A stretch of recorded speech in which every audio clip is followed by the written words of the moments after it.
Bienvenidos y bienvenidas sean todos a este nuevo encuentro de saberes. Encantadísimo de estar compartiendo en esta tercera ocasión, este tercer tema con ustedes. Me encanta que estén allí y ahora vamos a hablar de conducta. Ya hicimos una breve historia de la psicología como ciencia, luego hicimos un paseo por el proceso sensoperceptivo que genera de una u otra forma reacciones que son las conductas.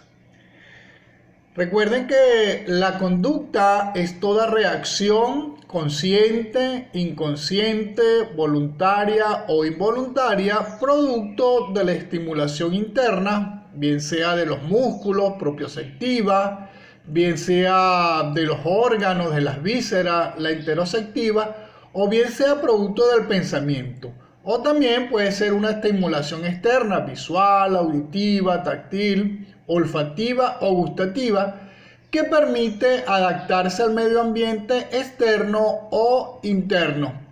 Por supuesto, la conducta no solamente se genera en el ser humano, también se genera en animales y por supuesto también en las plantas. Vamos ahora a conversar un poco sobre los tipos de conducta.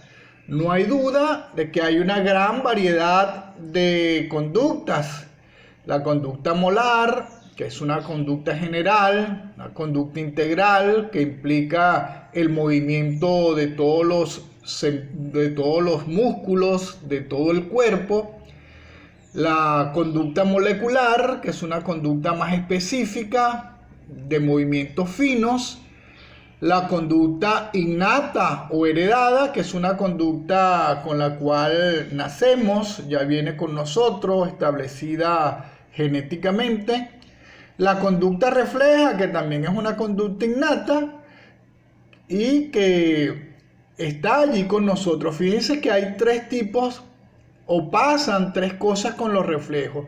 Unos reflejos se mantienen con nosotros toda la vida. Otros reflejos se modifican y la mayoría de los reflejos se convierte luego en aprendizaje. Tenemos también una conducta aprendida o adquirida que se genera a partir de nuestro contacto con el medio ambiente, que nos permite adaptarnos a las diferentes situaciones que se nos presentan. También hay otros tipos de conducta. Tenemos la conducta consciente o inconsciente, la conducta voluntaria o involuntaria, la conducta prosocial, asocial o antisocial, la conducta observable, la conducta manifiesta o latente, la conducta encubierta. También podemos hablar de conducta adaptativa o conducta desadaptativa.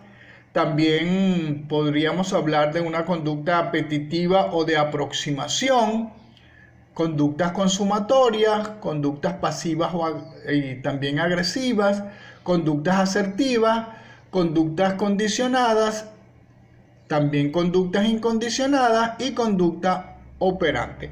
Sin embargo, para su análisis funcional, la conducta es única, es indivisible. Es decir, yo cuando voy a analizar la conducta no voy a pensar de si es molar, si es molecular, si es innata, si es refleja. Simplemente voy a evaluar, voy a analizar esa conducta y las consecuencias que trae la misma. Vamos ahora a conversar un poco sobre las características de la conducta. Ya sabemos que es toda reacción que nosotros tenemos ante la estimulación interna y externa, que se expresa consciente o inconscientemente. Sin embargo, la conducta me permite mantener el equilibrio homeostático y ambiental del hombre, reduciendo sus tensiones. Es decir, lo que me permite equilibrar en ese proceso de adaptación. Por ejemplo, algunos de ustedes ya decían, si yo tengo frío, que es un desequilibrio, busco equilibrarme y me abrigo, me arropo. Si yo tengo fiebre, el cuerpo busca la manera de establecer su equilibrio, de regresar a mi temperatura normal.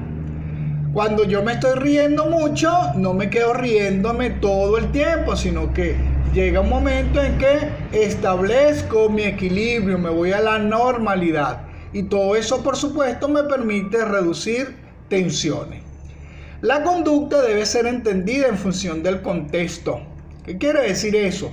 Que para yo entender la conducta tengo que ver en cuál contexto se está realizando.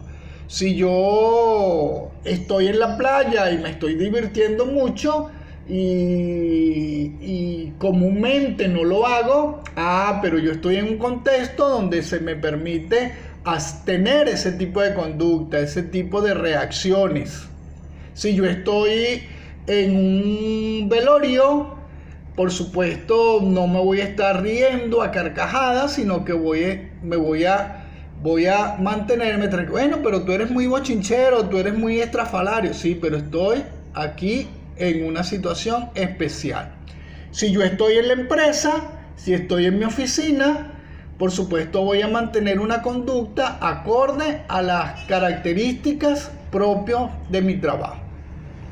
Funcionalmente, ya lo decía hace rato, la conducta no permite divisiones, es una sola para su análisis, pues. La conducta puede ser conflictiva. ¿Por qué digo que puede ser conflictiva? Porque hay algunas conductas que no generan ningún tipo de conflicto. Hay algunas que sí, cuando se presentan dudas, dilemas con relación a la conducta que estoy presentando, puede ser que genere algunas tensiones y generar algunos conflictos en mí. La conducta es perfectible hasta llegar a un límite, o sea, toda conducta tiene un límite, sobre todo aquellas conductas que tienen que ver con desempeño, con competencia, pueden ser perfectibles. Las funciones de la conducta tienen que ver un poco también con las características. Fíjense, mantener el equilibrio, ya sabemos que es importante que nosotros establezcamos dentro de nuestras conductas el equilibrio necesario para regresar a nuestra normalidad.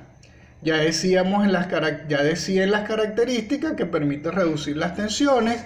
Y por supuesto, una de las funciones principales de la conducta es formar aprendizajes y adaptaciones. Es decir, a partir de nuestra conducta, de nuestra experiencia, nosotros vamos a generar nuevas formas de aprendizaje y de adaptación que nos permiten, por supuesto, vivir conforme al ambiente donde estamos. Vamos a conversar ahora acerca de las bases de la conducta. Fíjense que aquí escribo yo que es biopsicosocial. Es decir, la base de la conducta o las conductas se generan a partir de lo biológico, de lo psicológico y de lo social. La base biológica de la conducta biológica u orgánica, tiene que ver con tres sistemas: el sistema nervioso central, el sistema nervioso autónomo y el sistema endocrino. Otra de las bases de la conducta es la base psicológica, que tiene que ver con la atención. Entonces hablamos allí del consciente, del subconsciente y del inconsciente.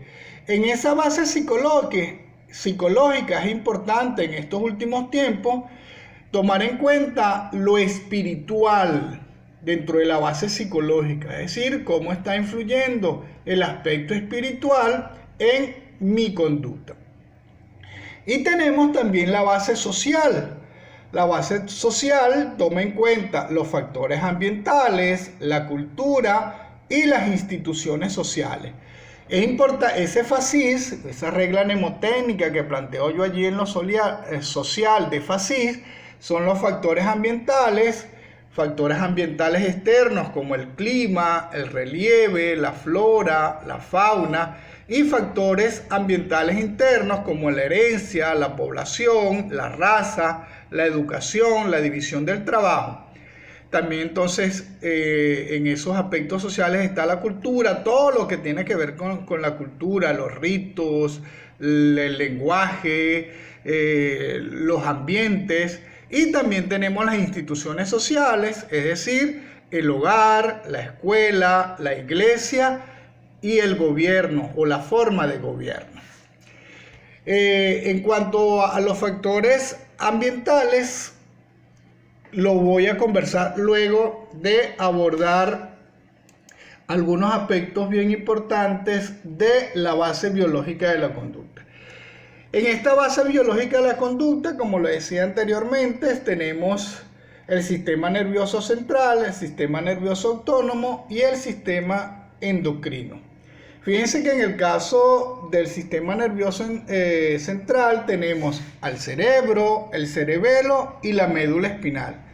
Es importante destacar aquí cómo en el cerebro se manejan funciones, procesos que tienen que ver con la conciencia, la voluntad, el lenguaje, el movimiento, la memoria. En el sistema nervioso central tenemos la coordinación motora y el equilibrio. En cuanto al sistema nervioso autónomo, tienen que ver con funciones que no dependen de nosotros, sino que se autorregulan. Y el sistema nervioso, el sistema endocrino es importante para la conducta. ¿Por qué es importante para la conducta? Porque el que haya mayor o menor segregación de dichas hormonas van a generar ciertas características en nosotros que tienen que ver con nuestra conducta. Entonces aquí en el sistema endocrino vamos a abordar solamente 4 de las hormonas. Tenemos la hipófisis o pituitaria, tenemos la tiroides, la paratiroides y el páncreas. Tenemos esas 4. Tenemos la hipofunción, o sea, una baja segregación hormonal, y tenemos la hiperfunción, que es un exceso de segregación hormonal. ¿Qué pasa en el caso de la hipófisis o pituitaria? Si hay una hipofunción, fíjense cómo las personas tienen un carácter dulce, tienen gran sentido crítico, son apáticos, presentan poca talla y debilidad muscular. Si hay una hiperfunción de esa hormona, tenemos acromegalia o agrandamiento de alguna de las partes del cuerpo, como las manos, los pies. Hay una gran excitación, inquietud y complejo. En cuanto a la tiroides, se presenta, si hay hipofunción, cretinismo o un déficit de crecimiento y desarrollo mental. Si hay hiperfunción, hay nerviosismo, hay irritabilidad, hay insomnio, fatiga, ansiedad y se pueden presentar delirios. En cuanto a la paratiroides, si hay hipofunción, tenemos una conducta irritable, cascarrabias, inquietos, retraídos y sombríos. Si hay hiperfunción, tenemos astenia, bradisiquia o enlentecimiento del pensamiento y depresión. En cuanto al páncreas, fíjense cómo si hay una hipofunción se produce la diabetes, y alguna de las consecuencias de la diabetes es excitabilidad, irritabilidad, inquietud, angustiosa, complejo de inferioridad y depresión. Y si hay una hiperfunción del páncreas, hay fatiga, nerviosismo y ansiedad. ¿Por qué es importantísimo el sistema endocrino en el desarrollo de la conducta? Porque posiblemente un trabajador puede presentar alguna característica específica de estas que te presento aquí, pero él no sabe que tiene un desarrollo anormal o un funcionamiento anormal de su sistema endocrino. Entonces hay que estar atento como licenciado en Relaciones Industriales para hacer la referencia inmediata al médico especialista y no tomar una decisión que perjudique a la empresa o al mismo trabajador. En cuanto a los determinantes o factores de la conducta, fíjense que tienen que ver un poco con la que ya hablamos del medio social en cuanto a las características al medio ambiente. Entonces tiene que ver con la herencia, el medio ambiente y el tiempo, los determinantes o factores de la conducta. Pero antes de abordar eso, quiero regresar aquí a las bases de la conducta. Entonces tenemos aquí, ya abordé un poco el aspecto biológico, la base biológica. Vamos a la base psicológica. Fíjense, les decía yo que la base psicológica tiene que ver con la atención que yo le presto, qué tan atento estoy ante los estímulos que se me presentan. Si estoy consciente, estoy muy atento, me doy cuenta, estoy en el aquí y el ahora de la situación que estoy viviendo. O sea, puedo reaccionar de la manera más adecuada. Si está actuando el subconsciente, es que no tengo tanta atención, no puedo tener acceso directo a lo que estoy haciendo, pero siempre está influyendo allí lo que he aprendido, lo que he obtenido y está allí latente. Es algo que yo tengo grabado en mi memoria y que puede influir en mi actuación, en mi conducta. Y el inconsciente es información que está grabada allí, yo no me doy cuenta que la tengo grabada, pero que en algún momento puede salir a flote, puede expresarse, pero sin consentimiento mío. En el consciente yo doy consentimiento. En el subconsciente, desde el consciente sé que tengo esa información y la traigo para darle uso, pero en el inconsciente no.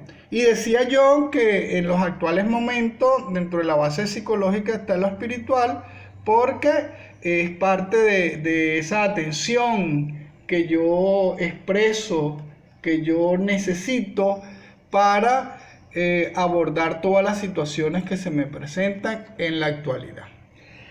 Vamos a abordar un poco el aspecto social. Fíjense cómo están allí los factores ambientales externos, como el clima, el frío, el calor, influyen en la conducta. Tenemos el relieve, la montaña, el que usted sea del campo, el que sea de la ciudad, va a generar una conducta determinada.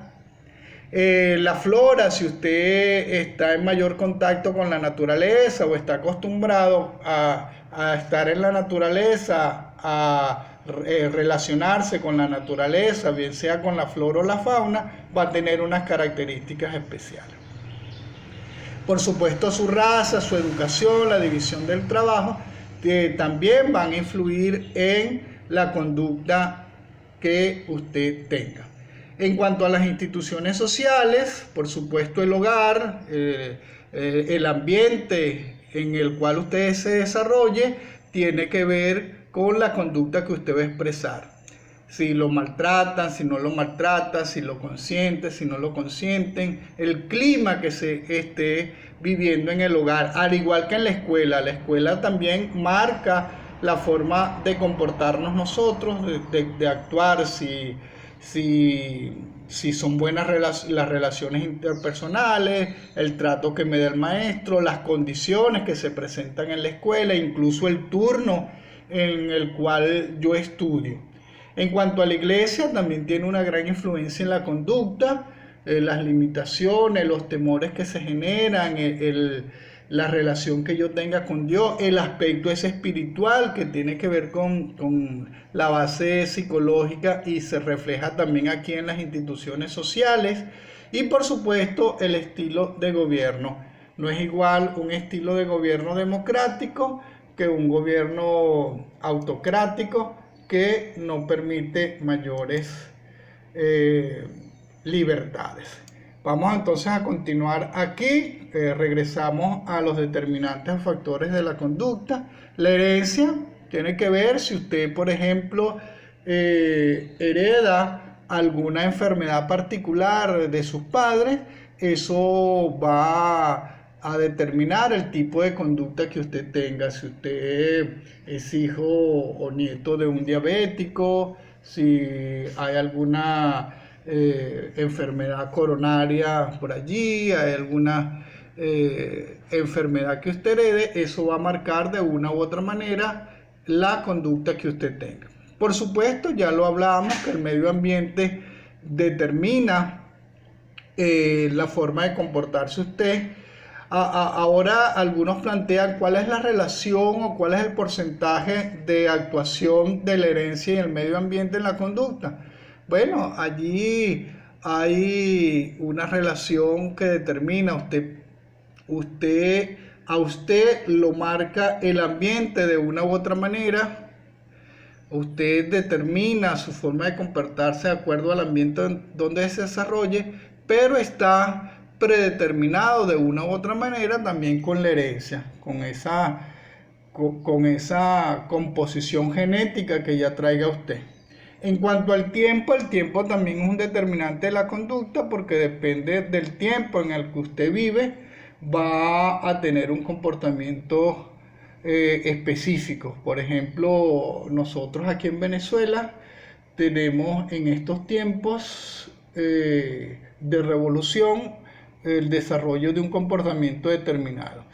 Aquí en el tiempo también hablamos de la brecha generacional, o sea, cómo hay diferencia en el comportamiento de los hijos y de los padres. ¿Por qué? Porque los hijos vivieron en un tiempo determinado y los padres vivieron en otro.